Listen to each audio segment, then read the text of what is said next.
ಏನು ಶೈಕ್ಷಣಿಕ ಚಟುವಟಿಕೆಗಳು ನಮ್ಮ ನೆಕ್ಸ್ಟ್ ಮುಂಬರ್ತಕ್ಕಂಥ ವರ್ಷದ ಶೈಕ್ಷಣಿಕ ಚಟುವಟಿಕೆಗಳು ತಮ್ಮ ನೇತೃತ್ವದಲ್ಲಿ ಶಿಕ್ಷಕರ ಸಹಕಾರದೊಂದಿಗೆ ಒಂದು ಉನ್ನತ ಮಟ್ಟಕ್ಕೆ ಹೋಗಿ ಅತಿ ಯಶಸ್ವಿಯಾಗಿದೆ ಅಂತೇಳಿ ನಮ್ಮ ಇಲಾಖೆಯಿಂದ ತಮಗೆ ಶುಭಹಾರೈಕೆಗಳನ್ನು ಮಾಡ್ತೀನಿ.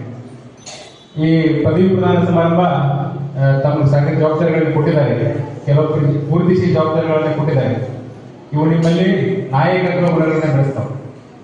ಶಾಲಾ ಹಂತದಲ್ಲೇ ಮಕ್ಕಳನ್ನ ಗುರುತಿಸುವುದು, ಅವರಿಗೆ ಏನಿದೆ ಜವಾಬ್ದಾರಿಗಳನ್ನು ವಹಿಸೋದು, ಅವರಲ್ಲಿ ಏನಿದೆ ನಿಮ್ಮಲ್ಲಿ ಏನಿದೆ ನಾಯಕತ್ವಗಳನ್ನ ಗುಣಗಳನ್ನು ಬೆಳೆಸುವುದು, ಇದು ನಿಮ್ಮ ವೈಯಕ್ತಿಕ ಬೆಳವಣಿಗೆಯ ಜೊತೆಗೆ ನಿಮಗೆ ಸಾಕಷ್ಟು ಅವಕಾಶಗಳನ್ನು ಸೃಷ್ಟಿ ಮಾಡಿಕೊಡುತ್ತೆ. ಒಬ್ಬ ಲೀಡರ್ ಆಗಿ ಬೆಳಲಿಕ್ಕೆ, ನಾಯಕನಾಗಿ ಬೆಳಲಿಕ್ಕೆ ನಿಮಗೆ ಸಾಕಷ್ಟು ಅವಕಾಶಗಳನ್ನು ಸೃಷ್ಟಿ ಮಾಡಿಕೊಡುತ್ತದೆ.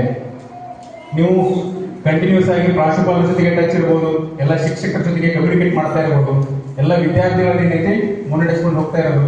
ಇದೊಂಥರ ಏನಪ್ಪಾ ಅಂತಂದ್ರೆ ಒಂದು ಜವಾಬ್ದಾರಿ.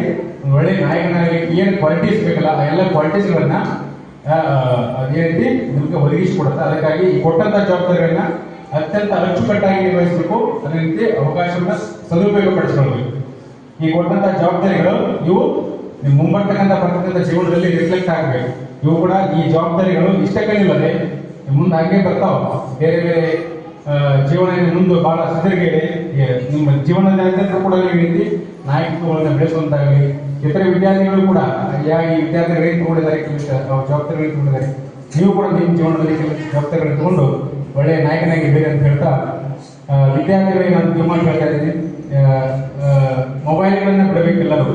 ಜಾಸ್ತಿ ಏನೈತಿ ಈಗಿನ ಜಮಾನ ಏನಪ್ಪಾ ಅಂತಂದ್ರೆ ಎಲ್ಲರೂ ಮೊಬೈಲ್ಗಳಿಗೆ ಕಾಲ ಕಳೀತಾ ಇದ್ದೀವಿ, ಸ್ಮಾರ್ಟ್ಫೋನ್ ಕಾಲ ಕಳೀತಾ ಇದ್ದೀವಿ. ದಯವಿಟ್ಟು ಮೊಬೈಲ್ ಅಡಿಕ್ಷನ್ ಅನ್ನ ಜೀರೋ ಮಾಡಬೇಕು. ಮೊಬೈಲ್ ಅಡಿಕ್ಷನ್ ಬಿಟ್ಟು ಬರಬೇಕು. ನಿಮ್ಮ ಫೋಕಸ್ ಏನಾಗಿರಬೇಕು ಅಂತಂದ್ರೆ ಶಿಕ್ಷಣದ ಬಗ್ಗೆ ಫೋಕಸ್. ಶಿಕ್ಷಣ ಮಾಡ್ತಾ ಇದ್ರೆ ನೀವು ಬುಕ್ಸ್ ಬಗ್ಗೆ ಜಾಸ್ತಿ ಗಮನ ಕೊಡುವಂತಾಗಬೇಕು ಅಂತ ಹೇಳಿ.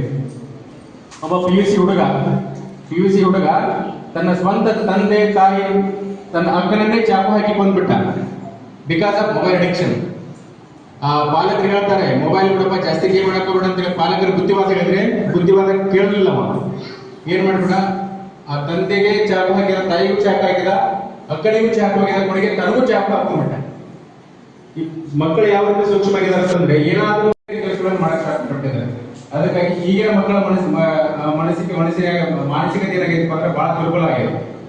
ಅದಕ್ಕಾಗಿ ದಯವಿಟ್ಟು ಮಾನಸಿಕವಾಗಿ ಸದೃಢರಾಗಬೇಕು. ಅದಕ್ಕಾಗಿ ನಾವೇನಿದೆ ಫೋಕಸ್ ಮಾಡ್ತೇವೆ. ನೀವು ನೋಡ್ತಾ ಇದ್ರೆ ರೀಲ್ಸ್ ಸಾಕಷ್ಟು 100, 200 ರೀಲ್ಸ್ ಬರ್ತಾ ಇರ್ತಾವೆ. ಹೀಗೆ 1 ಸೆಕೆಂಡ್ ಒಂದು ರೀಲ್ಸ್ ಆಗಿ ಸ್ಕ್ರೋಲ್ ಮಾಡ್ತಾ ಇರ್ತೀವಿಲ್ಲ. ಮೀನ್ಸ್ 1 ಸೆಕೆಂಡ್ ನಿಮ್ಮ ಬ್ರೈನ್ ಆ ಒಂದು ರೀಲ್ಸ್ ಬಗ್ಗೆ ಯೋಚನೆ ಮಾಡುತ್ತೆ. ನೆಕ್ಸ್ಟ್ ರೀಲ್ಸ್ ಬರುತ್ತೆ, ಮತ್ತೆ ಅದ್ರ ಬಗ್ಗೆ ಯೋಚನೆ ಮಾಡುತ್ತೆ. ನೆಕ್ಸ್ಟ್ ಹಂಗೆ ಇನ್ನೊಂದು ರೀಲ್ಸ್ ಬರುತ್ತೆ, ಅದ್ರ ಬಗ್ಗೆ ಯೋಚನೆ ಮಾಡುತ್ತೆ. ಹಂಗೆ ಒಂದಾದ್ಮೇಲೆ ರೀಲ್ಸ್ ಬರ್ತಾ ಇರ್ತವೆ ನಿಮ್ಮ ಬ್ರೈನ್ಗೆ. ಹಾಗಾಗಿ ಈ ರೀತಿ ನಾವೇನಿದೆ ಮೊಬೈಲ್ ಮುಖಾಂತರ ಬಳಸ್ಕೊಂಡಿರೋದಂದ್ರೆ ಕೊನೆಗೆ ಮನುಷ್ಯನ ತಾರ್ಕಿಕ ಶಕ್ತಿ ಕಡಿಮೆ ಆಗ್ತದೆ, ಯೋಚನಾ ಶಕ್ತಿ ಕಡಿಮೆ ಆಗುತ್ತೆ, ಸಂವಹನ ಶಕ್ತಿ, ಇನ್ನೊಬ್ಬರೊಂದಿಗೆ ಕಮ್ಯುನಿಕೇಟ್ ಮಾಡತಕ್ಕಂಥ ಶಕ್ತಿ ಕಡಿಮೆ ಆಗುತ್ತೆ. ಇವತ್ತು ಸುಮ್ಮನೆ ಮೌನವಾಗಿ ಇಟ್ಕೊಂಡು ಮೊಬೈಲ್ ನೋಡ್ತಾ ಕೂತ್ಕೊಂಡ್ರೆ ಕಮ್ಯುನಿಕೇಟ್ ಯಾವ ಬೆಳೆಯಲಿಕ್ಕೆ, ಕಮ್ಯುನಿಕೇಶನ್ ಬೆಳೆಯಂಗಿಲ್ಲ. ಸೊಸೈಟಿಯಲ್ಲಿ ಯಾವ ಜೀವನ ಮಾಡ್ಕೊಂಡು ಗೊತ್ತಾಗಂಗಿಲ್ಲ. ಅದಕ್ಕಾಗಿ ಇಟ್ಸ್ ವೆರಿ ಡೇಂಜರಸ್. ಅದಕ್ಕಾಗಿ ಮಕ್ಕಳು ತಾವೇನಿದ್ರಿ ದಯವಿಟ್ಟು ಏನೈತಿ ಮೊಬೈಲ್ ಅನ್ನ ಬಿಟ್ಟು ಸಾಕಷ್ಟು ಬುಕ್ಸ್ಗಳದಾವ, ಸಾಕಷ್ಟು ಸೋರ್ಸಸ್ ಅದಾವ, ಅವ್ರ ಕಡೆ ಗಮನ ಕೊಡಬೇಕು. ಇದರಿಂದ ಏನಾಗುತ್ತೆ ಮಾನಸಿಕತೆ ಕಡಿಮೆ ಆಗ್ತಾ ಹೋಗ್ತಾ ಇದೆ. ಅದಕ್ಕಾಗಿ ದಯವಿಟ್ಟು ಏನೈತಿ ಪುಸ್ತಕಗಳಿಗೆ ಗಮನ ಕೊಟ್ಟು ನಿಮ್ಮ ಮುಂದಿನ ಜೀವನ ಉನ್ನತವಾಗಿದೆ. ಅದರ ಬಗ್ಗೆ ವಿದ್ಯಾರ್ಥಿ ಅನ್ನತಕ್ಕಂಥ ತಪಸ್ಸಿನ ಜೀವನ ಇದು. ಅದಕ್ಕಾಗಿ ಒಳ್ಳೆಯ ರೀತಿಯಿಂದ ಏನೈತಿ ತಾವು ಇದನ್ನ ಸದುಪಯೋಗಪಡಿಸಬೇಕು. ಸಾಕಷ್ಟು ಮಕ್ಕಳಲ್ಲಿ ಇನ್ಫೀರಿಯಾರಿಟಿ ಕಾಂಪ್ಲೆಕ್ಸ್ ಇರುತ್ತೆ.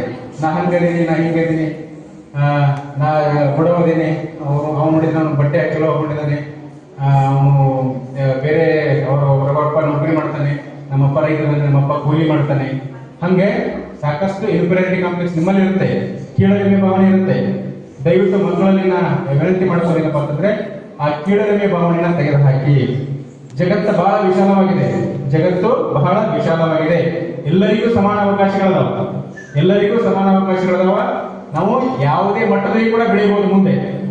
ಅದಕ್ಕಾಗಿ ಇದ್ದ ಅವಕಾಶಗಳನ್ನ ಏನು ನಿಮ್ಮ ಶಿಕ್ಷಕ ಅಂತಂದ್ರೆ ಯಾವುದೇ ಕೀಳರಿಮೆ ಇಲ್ಲದೆ ನೀವು ಮುಂದೊಂದು ದಿನ ಜೀವನದಲ್ಲಿ ಒಂದು ಒಳ್ಳೆಯ ಯಶಸ್ವಿ ವ್ಯಕ್ತಿ ಆಗಲಿಕ್ಕೆ ಸಾಧ್ಯ ಆಗ್ತದೆ. ಅದಕ್ಕಾಗಿ ನೀವೆಲ್ಲ ಚಿಕ್ಕ ಮಕ್ಕಳಿದ್ದೀರಿ, ನಿಮ್ಮ ಮನೆಯಲ್ಲಿ ಪಾಲಕರು ಏನ್ ಹೇಳ್ತಾರ ದಯವಿಟ್ಟು ಚಾಚುತಪ್ಪದೆ ಪಾಲಿಸುವಂತಾಗಬೇಕು. ಶಿಕ್ಷಕರು ಏನ್ ಹೇಳ್ತಾರ ಚಾಚುತಪ್ಪದೆ ಪಾಲಿಸ್ರಿ.